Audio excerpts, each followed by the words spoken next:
Well, hello racing fans and welcome to our Gallop TV preview show. It's for Thursday, the 15th of January as we sail through half the month of 2026 and building up to the end of the month, which is going to be exciting after what we saw over the weekend. And the 15th of January, where do we race? Well, we run the Vaal race course and we're on the classic track. And what's on the go? Well, let me have a look. I trust that you, the valued racing fan, as well. 10 races for you, 11:40 early start. What time do we finish? 16:55. Pick 6 begins at 12:25. Pick 6 begins at 13:25. Apologies for that. And yeah, it's all systems go. Alistair Cohen on the line, just catching up with him about what happened over the weekend. Of course, I had a nice chat with Brandon about that as well. But the build-up now to the WSB Cape Met, that's a World Sports Betting Cape Met, is absolutely fantastic because after what we saw over the weekend, we are going to be a bumper race day come the end of the month, Alistair. Hello, Dees. Hello to all the racing fans and all the viewers out there. Look, I thought Hollywoodbets Cape Guineas was hard to top. Then we added another layer on the Lomaral Kings Plate. Let's hope that we can go shoot the lights out of the World Sports Betting Cape Town Met in terms of the wall-to-wall quality across the card. There have been a few scratchings as far as anti-post in the early nominations are concerned. Dave the King, Master Redoute, Fire Attack, Zeitz, Red Palace, Kimmy Rules are out, leaving 20. The supplementary entry being the Equator, and obviously some horses have accepted as well. We'll see it again being declared with Andrew Fortune. This is still subject to change. 8 and 18 reunited with Richard Ferree, Sail the Seas with Muzieni Okavango with Callan Murray. Obviously, Gladiatorian, Sean Veal, and the real Prince Craig Zaki at the time of recording. And the supporting features also sets up nicely. I'm really looking forward to the end of the month, the 31st of January. Really looking forward to getting around the Cape with you and Brandon. That's going to be a hell of a lot of fun. So to all those out there that will be in the Cape at all the various Hollywood Bets and Toad branches, look out for us because we're coming to a branch near you. Not too sure where we're going yet, but we'll certainly have a good time with you and Brandon over the 3 days. So way up the end of the month is shaping up well, and you'll never believe it, Dees. Then people start thinking of Lucky Fish Cape Derby as far as the 3-year-olds are concerned, and then champion season is on your doorstep, and for me that's still the creme de la creme. Although this Cape summer's been absolutely sensational, for me it's been world class. Some great stories have been told. Dean Smith, King Dundee, Breeders' Cup, Tinny Prinsley, Quickstep Gull, Jan van Gooyen from De Kock. Not that De Kock's trained his first Grade 1 winner, but I think the whole story and the whole background of a Joburg Raider going to do the job after a few years of misfires from the Highveld. And from what I hear, the Joburg season this autumn's also going to have a few visitors. So I think South African racing's in a good state of health. Going into this Thursday card, 10 races. This is hard. Bar pot, my suggested bet. If this bar pot arrives, we'll be out of it. Okay, Work Riders Maiden Plate race number 1, Alistair, 11:40. Doesn't form part of the exotic. 1600 meters the difference, where the average rating in the race is 56. Number 1, Afterburn, 11-2. 2, Gift of Royal, 7-1. Then we got number 3, which is Jabberwocky at 8-1. 5, Indian Spice at 2-1. And then when I looked up the price of this horse, I had to have the look at the form. Samuel Sharp, Fabian Habib's runner, hasn't run since the 28th of October. And the fixed odds market has got this 18-10. Let me enlighten you, racing fans. Beside the direct winners that haven't arrived, there have been 29 runners in total with not a winner. And the horse is 18-10. But you may say, going 1600 meters looks like the right type of field. But you're going to have to be the judge on that. Alistair, 9, Samuel Sharp. 29 runners in total, not a winner. Cannot have a bet at that price, Lee. I mean, I've had while we've been chatting, I've had another peruse at this race, thinking, why is this horse 18-10? I know he's golded, he's got scope to improve, he's draw 1, etc., etc. Never mind that, he's held in that run to single combat by 3, Jabberwocky, yes, who ran his career best that day, and number 4, Underdog, yes, who was behind Jabberwocky. Very, very, very uncompetitive race. to kick off proceedings at the Vaal on this Thursday. And I reckon a swinger could be the way to go with numbers 3 and 4, Jabberwocky and Underdog. I wouldn't have an outright bet on either of them. I wouldn't break the bank on the swinger either. I'd have a very, very small play to get the day started in the hope that they can run into the top 3. Both of them can run into the top 3. I think what they both have in their favour is that they've got established work riders on board. Goodman Dadamasi's been around the block. I think he rode in the first work riders race in 19 Footsack. And number 4, Underdog, ridden by Siyabonga Mthembu, who was once of the South African Jockey Academy and has ridden a few winners in his years as work rider. There's nothing to get excited about. Number 5, Indian Spice, deserves a mention. Deep draw, does worry a little bit with the son of Patala Palace, but he doesn't have the worst numbers to his name. But I just can't get excited about the first race. And like I said, if I was having a bet, a 1 out of 10 power play on the swinger, Jabberwocky and Underdog numbers 3 and 4. Okay, that is race number 1, and let's see if the 18 to 10 is shorter or a much bigger price come race time for the favorite. Race number 2, Barport Maiden Plate, 1200 meters. Number 1, Sky Pilot, and it is at 9 to 2, Alistair. Then we go on to horse number 4, that is Cuvano at 28 to 10. Quick Freeze is at 22 to 10. That's Lucky Udalakas runner for Davy Shaw and Craig Zaki. Form line doesn't inspire much. This horse, Sosuro, we are up 7 to 2 into 33 to 10 at the time of recording. I know the full sister that runs for Tony Riverland, Lady Vic. She's quite quick and she's done okay considering how well bred she is. 7 to 2 into 33 to 10 this first time at number 6. And then it is double figures the balance. What are we doing here in leg 1 of the Bipot Quick Freeze? I think you mentioned at the top of the show you like that bet for the show. Yeah, I do like the Bipot Ds. When I say like the Bipot, that like is very loose indeed. But as far as this race is concerned, I've kicked off with a banker in the form of number 5, Quick Freeze. You say that the form line hasn't lit up, and that is a fact. But there's indirect pieces of form here that do make a lot of pieces sort of fall together with number 5. Quick Freeze. What's interesting is that Quick Freeze ran 5 3/4 lengths behind Tintin on debut. Quivano, number 4, although coming back from an 18-month layoff, and that was a brilliant run last time out behind Magic Carpet Ride. Magic Carpet Ride was 8 lengths behind Tintin when they met on Betway Summer Cup Day. So indirectly, number 5, Quick Freeze, although they've probably got equal amounts of improvement to come.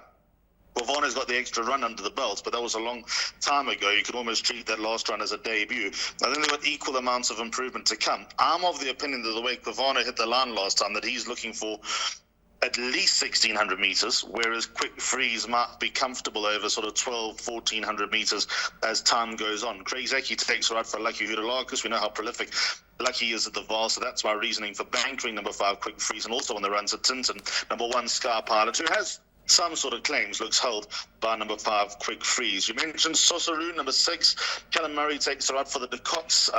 You mentioned related to Lady of Vix. All horses from the family of 1. Goom Goom, Albay Reg, Lady of Vix, all horses that have hit the track have won. Lady of Vix, the best performed, rated 82-time winner.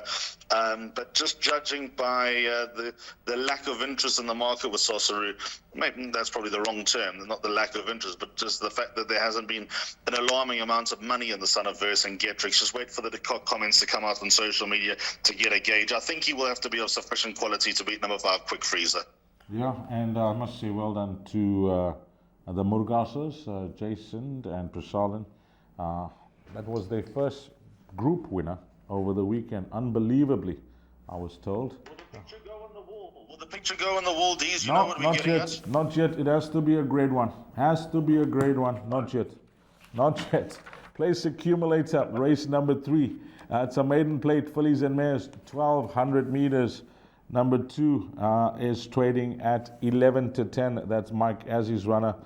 Horse number 3 at 7 to 2. By the way, number 1 is scratched here at the time of recording. 1 is a scratching. So 2 at 11 to 10, 3 at 7 to 2.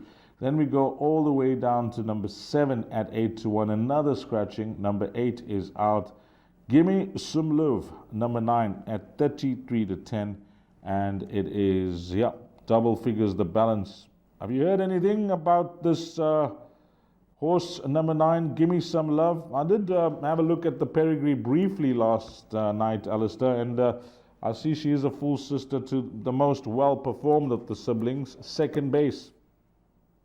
Correct. Second Base, 7-time winner, runner-up at grade 1 level, hit a career high rating of 122 did second base. Grade 1 place, nothing wrong with him. Kept finding Malmoose too good as a 3-year-old, and then ran an absolute ripper, went second to Puerto Manzano in the Premier's Champions Challenge at Turfentine. Not much else from the family. He's done a whole lot. There've been some well-performed horses like Total Surrender, who was a good, tough, hard-knocking handicapper, and also a filly called Gimme Passion, who sadly went wrong.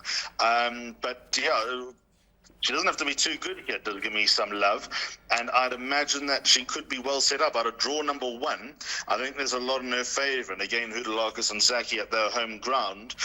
There's a lot to like about number 9, Give Me Some Love, so she's banging my bar pot. Number 2, Anahita, dropping back to 1,200 metres. Sure. What this filly's done to a few fingers in her last 3 starts. Full sister to Rascallion. Gavin Lorena takes the ride. The draw becomes a little bit kinder now because of the 2 scratchings. Maybe 1,200 is going to be her chop. Number 2, Anahita. Of the race runners, she does make the most appeal, but you said that in her last 3 starts, number 2, Anahita, and she's failed to get the job done. What's in her favour? Azzy has come to hand on the half vault, so the winners are starting to stream through. That was a matter of time. So more hopeful than optimistic. I'm going to give her the benefit of the doubt, but there is a lack of trust when it comes to number 2, Anahita. But maybe dropping back in distance will unlock what she needs. They're the 2 for me in the buy pot, numbers 2 and 9. A quick word on Candace and Tammy's runner, number 5, Emerald Countess. Plays chance. You're going to win a race one of these days. She might find 1 or 2 too good here, but wouldn't surprise if she ran 3rd or 4th at a price of 10 to 1. So I think that's pretty much where she fits in here. She probably will need slightly weaker maiden come winter to get the job done. But she's a nice filly, maybe looking for a touch further as well. Okay, numbers 2 and 9 for Alistair. Yeah, he is including the unknown, number 9, Gimme Some Love. But the race runner, Anahita, gets his vote. So we move along to the start of the Pick 6, the big one, race number 4. It's a classified stakes. 2,400 meters is the distance. Number 1, Lava Lamp, 7 to 2. Horse number 2, Arlington Action, is trading at 6 to 1. Then we have number 3, Shabal, at 7 to 2. 4, Cartagena, at 33 to 10. The same price is for number 5, Copper Plate, 33 to 10. 8 is out. That is a scratching. And the balance of the runners, rightfully so, are all in double figures. So the lower numbers seem to hold the key, Alistair. You know, when we're saying lower numbers, numbers 1 through to 5. I don't like this race one bit, D's. There's nothing here that jumps off the page. I've got in with 3 horses in my bar pot, and I hope I'm not short. Number 2, Arlington Action, back over a preferred trip. Ryan Mungo on board for Tyrone Zaki. Disappointed last time. He's clearly a lot better than that run. On the run on the 16th of December, he finished in front of number 3, Shabal, who he meets again. Arlington Action's got a better draw. Shabal's got an awkward draw. And then we've also got the line of form with Shabal and Cartagena from the 4th of November. And on this occasion, they meet on similar terms. So I think that the 3 sort of stack up as reliable options as far as the bar pot and place accumulator is concerned. I'm hoping that at least, certainly hoping one of the 3 get into the top 2 for my bar pot. But again, it's not a race that I'll be too keen to part a lot of cash on. So those are my 3 horses in the bar pot. Valid excuse for number 5, Copper Plate, last time. I really did not like him last time, but to run 35.5 lengths back, you know there's an excuse. He returned coughing. He's got draw 1. Ignoring that last run again, Shabal looks to have him held on the run on the 23rd of October. But Copper Plate will appreciate the Vaal track. I know he's been there twice before and he's run his worst races, but the point is that long striding straight, something's going to click for number 5, Copper Plate eventually. There's a horse here, D's, and I'm not playing a pick 6. Let me just make that clear. I'm staying far away from a pick 6, and those who are looking for a massive dividend, that is your get out. If the pool gets to $500,000, I promise you're looking at 1 or 2 tickets as far as that pick 6 is concerned. But number 9, Nuclear Force. You know, there's a meme. What is that polar bear doing in Texas? What is Keegan DeMello doing riding Nuclear Force? Now, this horse has a habit of losing ground at the start, which he did for the first time in a while last time, and never got into the race. He's a tried and tested stayer. At this level, he's dangerous. Ratings come down. Now, since Keegan's come, in fact, before Keegan went to Hong Kong, he was good at getting horses out the stalls, making them up and getting them into stride. Keegan's not scared to give a couple of reminders coming out of the gates. I wouldn't be surprised if he sort of almost spoons number 9 Nuclear Force out of the pens, gets him into the race. And I'm surprised at the price of 33 to 1, and I think he represents some each-way value. And I do think if he has a going day, and they are few and far between, if he has a going day, he can win. So include him in your pick sixes. Okay, reminds me of I'm an alien. I'm a legal alien, when Alistair said polar bear in Texas. What about this horse Arlington Action? The reason I'm going to draw your attention to the jockey and horse strike rate. I mean, Ryan Munger, we know he's gone now for a good few seasons, but again, he's found a horse that he knows. Absolutely, and look what I mean, I know William Robertson didn't win, but there was improvement with Ryan. So I think Ryan has an affinity with certain horses. He's in my play, number 2, Arlington Action. 2, 3, and 4 are my numbers. At a push, I'd make him my top choice, but that's at a push. Very, very open. I mean, just look at that form. Cartagena, Chabal, Arlington Action. They're all evident here, and that's why I've gone in with those 3 horses, because they just interlink. Okay, race 5, 2,000 meters is the distance. Merit rated 84 handicap. Well, Alistair's talking about the Derby down in the Western Cape. That will come after World Sports Betting Met Day. Well, the SA Derby, if you are interested in Gauteng, will be on the 4th of April. Okay, 2,000 meters. Number 1, Battleground, 63 minus the 1.5, poor draw. The horse is trading in double figures. Just want to draw your attention to that.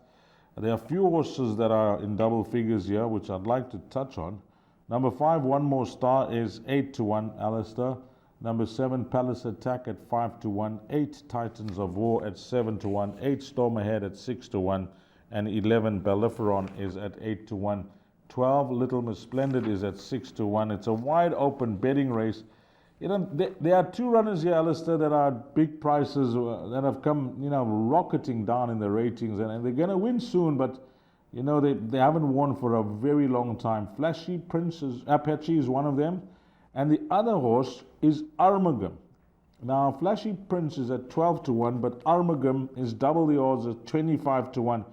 I'm not suggesting to go in confidently or anything, but at 12 to 1 and 25 to 1, I think both those horses were the inclusions in bets like quartets and trifectas, but it looked tough for pick 6 players. I'm just doing a bit of mental mathematics here. It's been 2,000 combined, Flashy Apache and Armagam, 2,268 days since they tasted success. And it's not impossible that they can get into the action. I'd fall short of certainly giving Armagam a winning chance. I think he'll have a place chance. Flashy Apache is in my bar pot. Can you believe it? The Sunday Morley takes a ride. I thought his last run to Texas Missile was fair. I like the penultimate run to Hawkbull over the wrong distance. Even his anti-penultimate run to Diesel Shadows in this race again was a fair effort. Peter Sunday Morley rides Tyrone Zaki's very nasty. Probably not this one as nasty as some of the others. I can see him getting into the action. I would have liked him just to drop another point or 2 before recommending a bet, but he's definitely an inclusion for me, number 4, Flashy Apache. I thought you were going to throw my absolute lunatic in because you kicked off with him, number 1, Battleground. Sure. Again, the ratings come down a pound and the draw's not ideal, but he's going to drop in from that draw. Mikhail Michel takes a ride. Go watch his last 2 runs carefully. He's a PE Gold Cup winner as Battleground, so this is probably still on the short side. But if he gets in the mood, if the pace is on, he could be doing his best to late and give me a little bit of a thrill at around 16 to 1. There doesn't seem to be too much pace in this race, unfortunately. But I don't think he'll be far away from the action, number 1, Battleground. So those are 2 horses that are in of my 4, 1 and 4. 5, One More Star. I must confess, I'm not mad about One More Star, but I've got him in because I thought that his last run might just be the catalyst to bring about a little bit more improvement. I think he's left a lot out there through his career. Couple of issues with not striding out and having a bad spell towards the end of his 3-year-old campaign, and obviously likely needing his first 2 runs back from a 6-month break. I would like I mean, this is a big step up for number 5, One More Star, but I think he won well enough to think that there's a little bit more in the tank. Again, the draw's not ideal, but Callum Murray's an excellent rider when positive. He's an excellent rider full stop, but when positive, he's a very, very good judge of pace, and I can see him doing the same by number 5, One More Star. And then finally, number 7, Palace Attack. Taking a stab here, his half-brother at his best, a grade 1 winner over this distance. That's Fire Attack. Calvin Habib takes it out for Alec Laird. I can see the thinking, watching his last run with the tongue tie on for the first time. He hit the line again with quite a bit in hand, and I'm thinking that he's now ready to take on the 2,000 metres. It's a race that I'm not overly confident about, to be honest. 1, 4, 5 and 7. If I was having an individual bet, I'd have a place bet on number 1, Battleground. Some nice outsiders being thrown into the mix here from Alistair Cohen in race number 5, and maybe have a look at number 6 as well when you're playing quartets and trifectas. This quartet, just the way they're betting and an assessment from Alistair Cohen, just judging his selections, I think this quartet's going to pay bombs. Race number 6, middle stakes, 1,200 meters. Number 1, Give Me the Good Life, 18 to 10. 2, Black Egret is at 7 to 1. We got a 22 to 10 shot here, Alistair. Number 3, Lead the Charge. You did mention, Mike Azzi having broken the ice, and he's having his winners now. 8 is Salino Peninsula. That's at 8 to 1. And then Rock Around the Clock from the Fani Bronco stable. Muzieni Racing Fans is plus a half kg. The horse is going for 3 on the bounce, trading at 33 to 10. What are we doing here in race number 6, Alistair? Because, this is a middle stakes. Often I refer to the best weighted column, which you always mention will always favor the fairer sex. It does here with number 6, Salino Peninsula at a 104. And then it's 101, the next best, which is Black Egret, joined with number 4, Richard the First. But, this type of race, what are we doing? Uneasy about it. Salino Peninsula, Keegan DeMello, 52.5. That's got to ring some alarm bells. And that's a rapid rating drop. How's your hand done this? 95 to an 89 and 2 runs. I haven't got her in, but I've definitely considered it. The reason I haven't got it in, on the 4th of October, Lead the Charge finished just behind Salino Peninsula. And I think Lead the Charge is now just a little bit more cherry ripe on this occasion. I really like his chances, number 3, Lead the Charge. Gavin Larena on board for Mike Azzi. I was close to bankering him, to be honest. I thought his run to Buffalo Storm Cody over 1160 was a massive tick in the box. Then his penultimate start, although he reopposes Give Me the Good Life, he finished called it a length in front. He's half a kilo better off.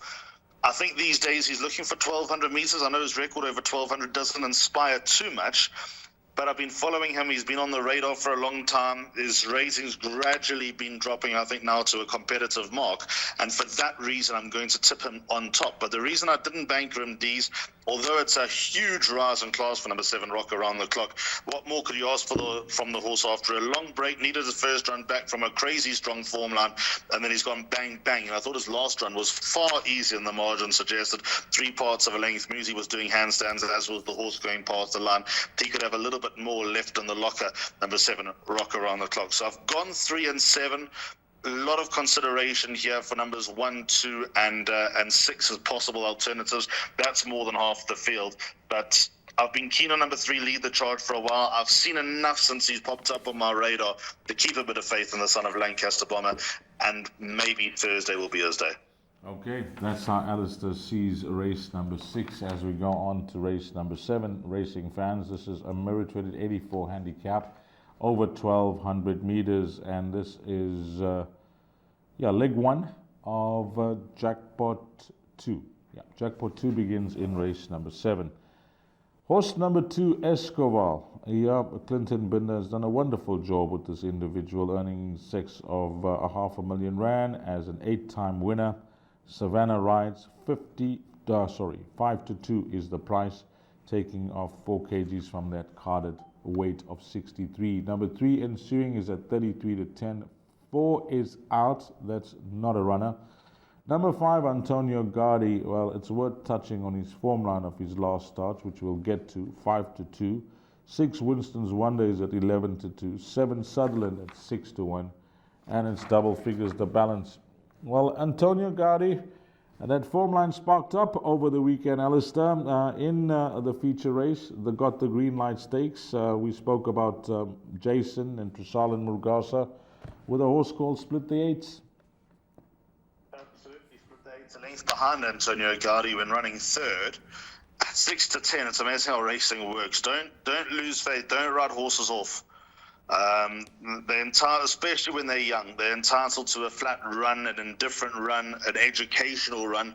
Not that anyone sends a horse out to go and have an educational run, certainly not when you split the eights and you got designs on a feature race. You want to see exactly where they stand. He gave some weight away on that occasion, and now he's gone and beaten the highest rated 3-year-old colt in the country, who will be back when we get to the Guineas. Top horses, Trust Serena, will be back on board him. Also from that form line was Clever Trevor, who came out and won. I think that's running at Hollywoodbets Greyville's Clever Trevor. Yeah. We'll get even more of a gauge. So my bar pot numbers that you're going to see on the back of the show are going to show 2 and 4, but number 4, Rafa Bay, is out. And I'm loath to row in with a 7-year-old, although he's in good form. I can't bank at number 2, Esquivel. I mean, the case is there to be made. Good form, good runs to good horses. Since the break, Binder's Yard's in excellent form. It always is around festive season. I'm not hinting that he's a Christmas trainer by any stretch, but he does come to life over December and January. Savannah takes the 4 kilos off the back. When Savannah rode him on the 28th of October, he did some good low-level flying when finishing third behind Espinoza. So yes, number 2, Esquivel, I'm not going to let him run loose, but I'm going to replace number 4, Rafa Bay, with number 5, Antonio Gaudi, for exactly the reasons that we've discussed. Good form line, back to his best last time. Cabello Mazzaniani is back on board. Good, consistent horse, and I see him running another honest race. If he doesn't win, he'll go close. Simple as that. Okay. Alistair Cohen had number 4 in, Rafa Bay. With it being out, he's suggesting include number 5, Antonio Gaudi, as backup for number 2, Esquivel. Then on to race number 8, 1450 meters. Graduation played this, and this is how it looks, Alistair. Winds of change. Well, each time he races, he finds himself in these plated races. We give him the best mention, and he flops. 22 to 10 is his price. Number 3, Clever Trevor. Well, Alistair mentioned just keep an eye on scratchings, etc. The source is carded to race at Hollywoodbets Greyville on the Wednesday. 4 to 1 is the price. Number 4, I'm a Fireball, 7 to 2. 5, Red Penny at 7 to 1. 6, King Harold at 5 to 2. And number 8, Vamanos, is a scratching. So that's how it looks here, race number 8.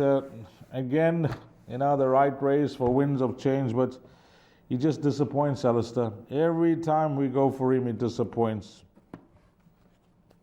There's a few factors here, Dees. I mean, Winds of Change jumps off the page off his crazy rating, still of 109.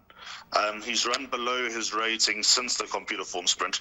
So once bitten, twice shy. Surprise winner, no. But he's going to have to sort himself out. He's going to have to get his confidence up. One of these days he will. They are having a dart at a 1450 on the Vaal Classic track, which... He's run over 1400 grade 2 level before. He ran 5th behind Cosmic Speed, who's obviously a grade 1 winner subsequently. So maybe this is going to be his top. He's obviously related to a few horses, Silver Sanctuary, and the horse that ran second in the Betway Summer Cup to Royal Victory, whose name escapes me, trained by Mike and Matthew de Kock. Top horse, won the Daily News. How can I forget his name? Anyway, the point is Winds of Change.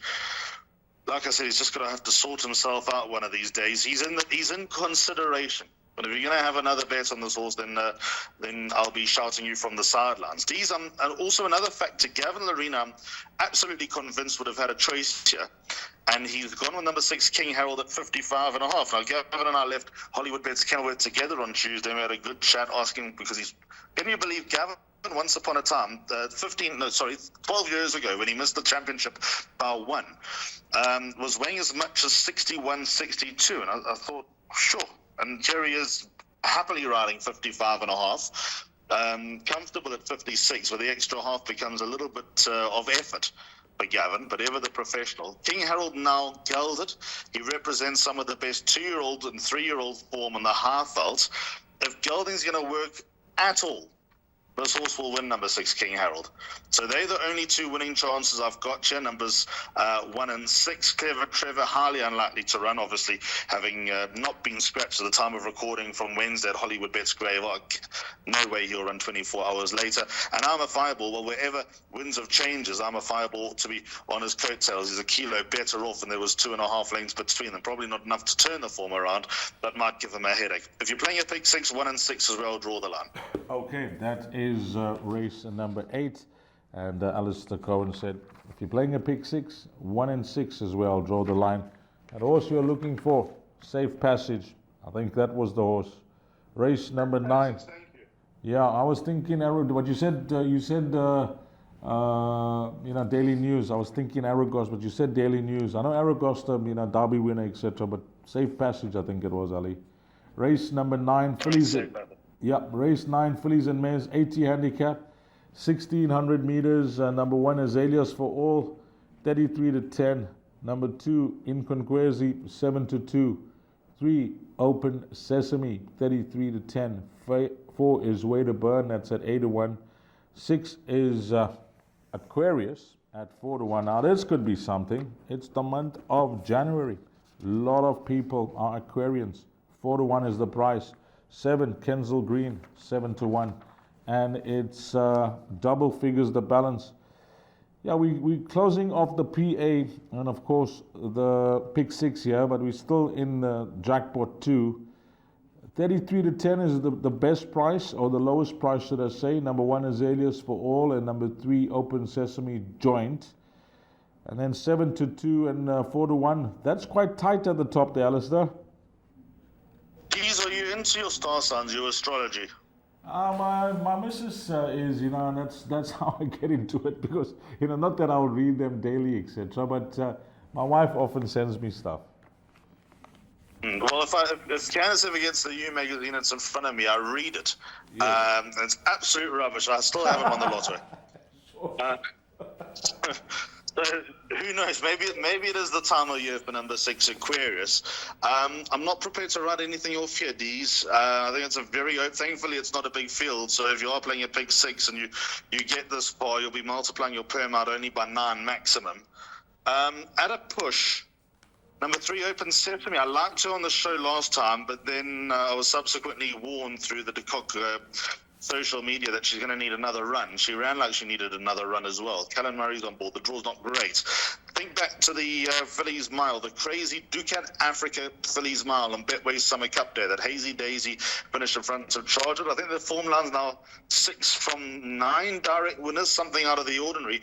Open Sesame was declared a non-runner because the stall gate didn't open, or it didn't open on that occasion. Who knows? All hypothetical where she runs on that occasion. But the point is, the way the form lines run, if Open Sesame still ran 10th or 11th, which I think she was more than capable of doing, there were horses that were put in inverted commas behind her that have come out and won. There's got to be a lot going for number 3, Open Sesame. 3rd run after a break, back over a better distance, should be fitter and better for the run. Top choice, but again, if you are having a bet, it wouldn't be a 10 out of 10 bet. Azaleas Fall dropping in trip. Can you believe she never won over a mile? She runs like she wants further. Farney Broncos tried her over further. She certainly didn't sink over further. Let's see how she goes back over a mile. Open-ended for her, but not mad about the drop in trip. Inquinquesi obviously dropped the bundle last time, but returned blowing, had valid excuses, so she's worth considering again. Aquarius, let's say she goes over a mile. She's not bred to get the trip, but she kept them all at bay in good style last time. It's not the easiest race around, Dees. Okay, I'm gonna give you a chore, and then maybe on the next show you're gonna give us the answer. At 9:24 this morning, at the time of recording the show, Alistair Cohen was talking about stars, and I mentioned my missus, and he mentioned Candace. Just ask your missus what time she called me on Wednesday, the 14th of January.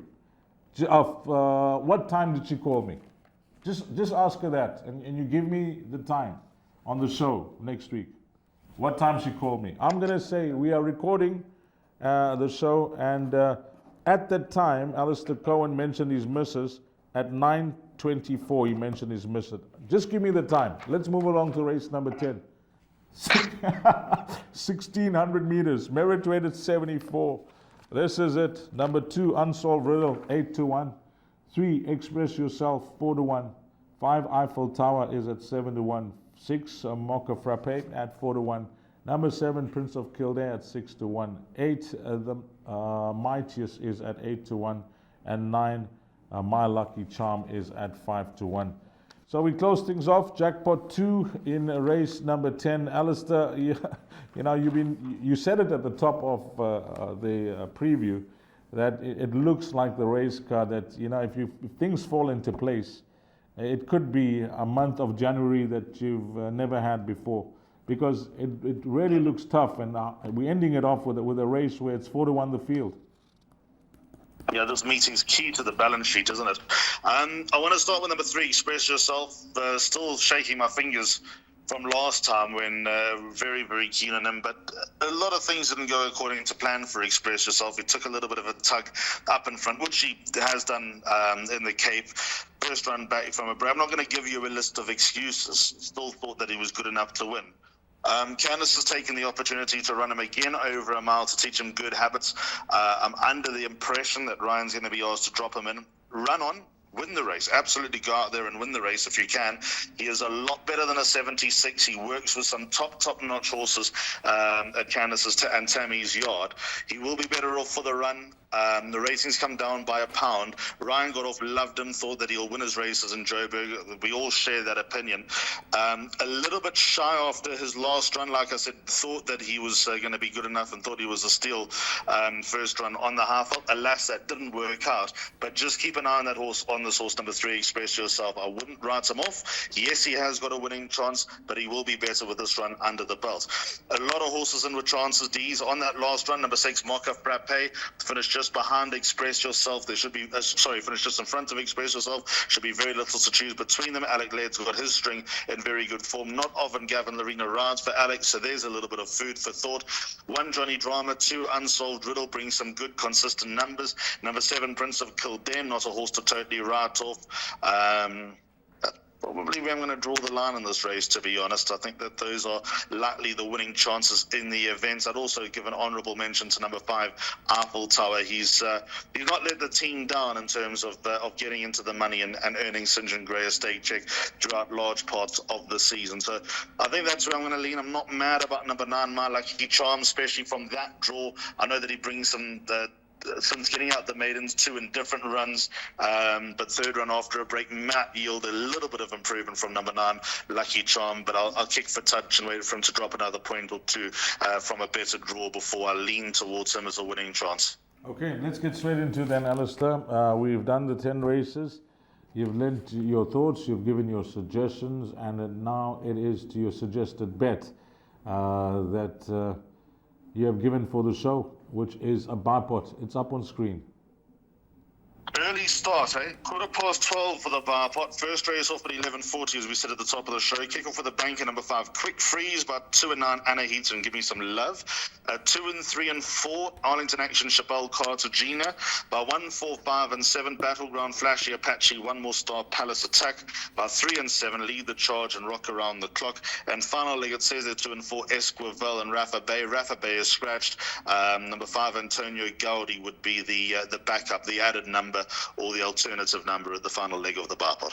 Yeah, Ryan is doing duty. Ryan, if you can change that, we'll appreciate it. Alistair's spoken over it, that he had the scratching in there, number 4, but he'd like to change that to number 5, with Antonio Gaudi being the replacement. Thanks for your time, Alistair.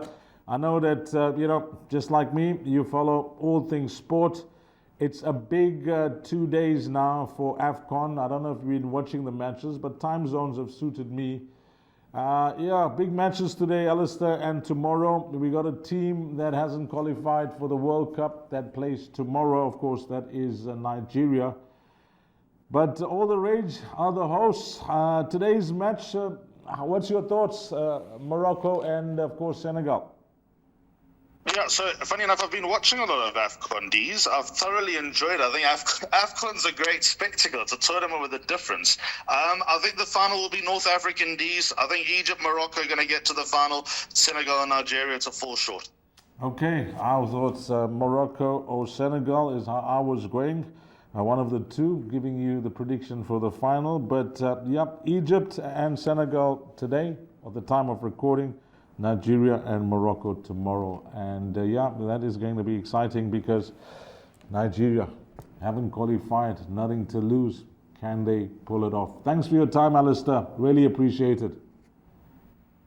It's always a pleasure. We'll catch up soon. Okay, to Alistair Cohen and to you, the valued racing fans, I wish you all the best for this Thursday. Alistair has done his best. He's tried to give you, his thoughts, his suggestions, and his direction for this 10-race card on Thursday at the Vaal, where we race on the classic track. It doesn't look easy. It never is, but this card in particular, the way they're betting with nothing really standing out, I think if you chase the exotics, you could be in the pound seats. For Alistair Cohen, Gallop TV, and myself, T. Steiner, to you, the valued racing fan, well, I'm hopeful that things will fall into place for you on this Thursday. Until we meet again, you take care. Salani Gashle.